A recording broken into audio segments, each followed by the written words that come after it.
नमस्कार, आप देख रहे हैं नेक्स्ट स्पेशल। मैं हूं आपके साथ प्रीत। भगवान विष्णु के छठे अवतार भगवान परशुराम का जन्म हुआ था। भगवान परशुराम ऋषि जमदग्नि और रेणुका के पुत्र थे। परशुराम को न्याय का देवता माना जाता है। वो अपने माता पिता के आज्ञाकारी पुत्र थे। बावजूद इसके उन्होंने अपनी माता की गर्दन काट दी थी। आइए जानते हैं आखिर क्यों परशुराम जी ने अपनी माँ की गर्दन काटनी पड़ी। ब्रह्मवेद पुराण के अनुसार श्री हरि विष्णु के 8वें अवतार भगवान परशुराम माता रेणुका और ऋषि जमदग्नि की चौथी संतान थी।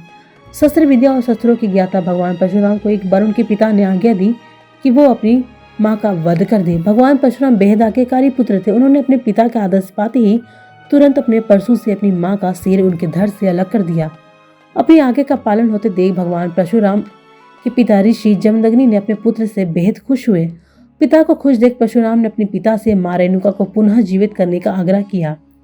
बताया जाता है कि परशुराम भगवान विष्णु के आवेश अवतार माने जाते हैं। उन्होंने परशुराम द्वारा माता रेणुका वध की कथा को विस्तार से बताते हुए कहा कि एक बार ऋषि पत्नी सरोवर में स्नान करने के लिए गई हुई थी। संयोग से वो राजा चित्ररथ का विहार कर रहे थे। राजा को देख ऋषि पत्नी के हृदय में विकार उत्पन्न हो गई और वहां से उसी मनोदशा में आश्रम लौट आई। आश्रम में ऋषि जमदग्नि ने जब पत्नी को यह विकास ग्रस्त दशा में देखी तो उन्हें सब ज्ञात हो गया, जिसकी वजह से ऋषि बेहद क्रोधित हो गए। उन्होंने पहले परशुराम के अग्रजों को माता के वध का आदेश दिया, लेकिन मां से मोहवश किसी पुत्र ने उसकी आज्ञा का पालन नहीं किया। लेकिन जब पिता ने मां का वध करने के लिए परशुराम को कहा तो उन्होंने पिता की आज्ञा का पालन किया। इसी पर ऋषि ने आज्ञा न मानने वाले पुत्रों को विवेक विचार खो देने का श्राप दिया।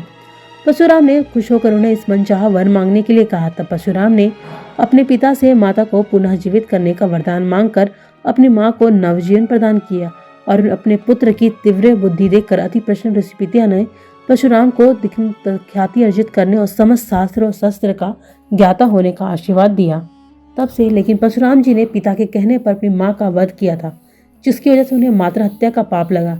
उन्होंने अपने इस पाप से मुक्ति के लिए भगवान शिव की कठोर तपस्या करने के बाद मिली। भगवान शिव ने परशुराम को मृत्युलोक के कल्याणार्थ पशु अस्त्र दिए। यही वजह थी कि वो बाद में परशुराम कहलाए।